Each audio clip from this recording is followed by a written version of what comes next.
E aí galerinha, tudo beleza? Aqui é o de menor, Matheus. E hoje, no dia 23 de novembro, numa quarta-feira, a gente dá aí continuidade na nossa leitura da Bíblia.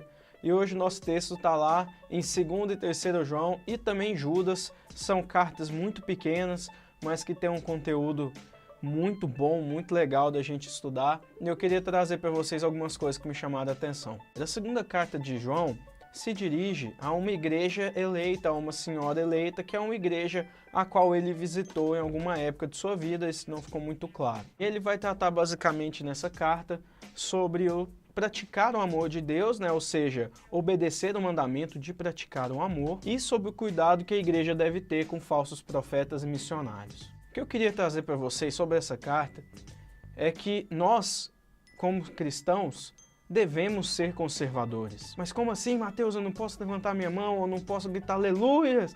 Não, não é isso. Eu digo conservadores na questão de doutrina. Quer dizer, cristão significa seguidores de Cristo.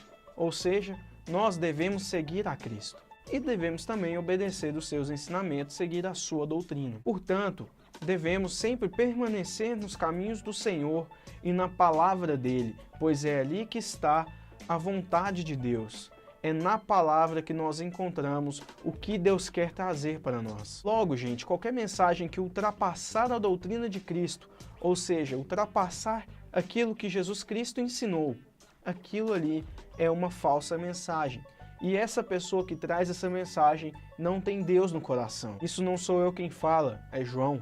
E se nós não tomarmos cuidado com essas pessoas que trazem tais doutrinas, e se nós, pior ainda, recebemos essas pessoas na nossa igreja, se deixamos que elas tragam essa mensagem para dentro de nossa igreja ou dentro de nossa casa, João diz que nós somos cúmplices do pecado daquela pessoa. Portanto, galera, é muito importante a gente sempre se aprofundar mais na palavra de Deus. Bom, galera, outro ponto que eu queria trazer para vocês, a gente vê lá na carta de Judas. E a mensagem de Judas nessa carta tem um quê de urgência, porque existiam alguns cristãos, alguns falsos cristãos que diziam ser cristãos, mas apenas da boca para fora, que ameaçavam a existência da igreja, porque eles corrompiam a sã doutrina e espalhavam para os fiéis. Ele nos exorta a tomar cuidado com aqueles que transformam a graça de Deus, a graça de Jesus Cristo, em libertinagem. Lá em Coríntios a gente vê Paulo falando para a gente não dar espaço ao pecado por conta da nossa liberdade. Quer dizer, não é porque nós somos livres por Jesus Cristo que nós podemos fazer o que nós bem entendemos. Porque os nossos desejos são misturados entre o espírito e a carne. E nós não podemos satisfazer os desejos que vêm da carne. Mas às vezes acontece. E é isso que esses cristãos estavam fazendo. Estavam disfarçando graça com libertinagem, favorecendo os desejos da carne e não os desejos do espírito.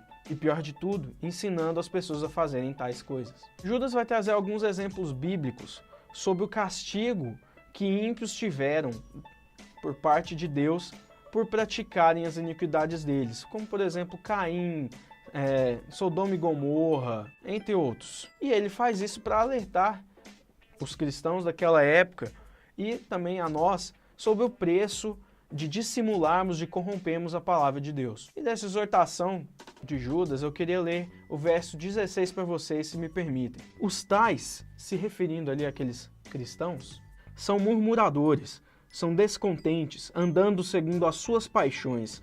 A sua boca vive propalando grandes arrogâncias, são aduladores dos outros por motivos interesseiros. Basicamente, nesse texto anterior, contextualizando um pouco, ele diz que esses cristãos não buscam a graça do Senhor, não buscam a Deus, mas sim as suas próprias vontades para satisfazer o seu próprio ego. E por isso são aduladores dos outros, sempre por motivos interesseiros, sempre querendo alguma coisa, segundo as intenções. E são murmuradores, falam no escuro, falam no escondido. Não são apenas abertamente, eles fazem reclamações.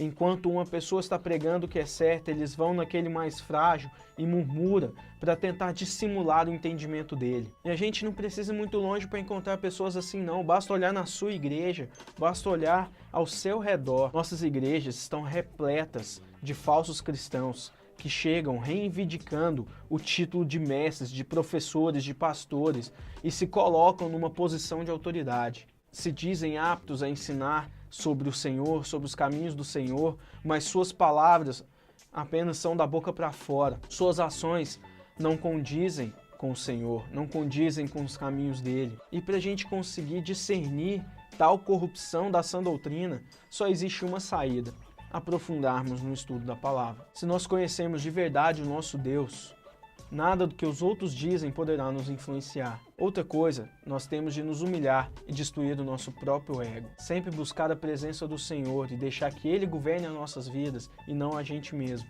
E nos extirpar deste ego talvez seja um melhor atalho para a santidade do Senhor. E é isso aí, galera, isso que eu queria trazer para vocês. Continue firme, tá acabando, faltam algumas semanas apenas, e aí a gente vai poder dizer: eu li a Bíblia toda. Valeu, vejo vocês semana que vem. Até mais. E aí, já leu a Bíblia hoje?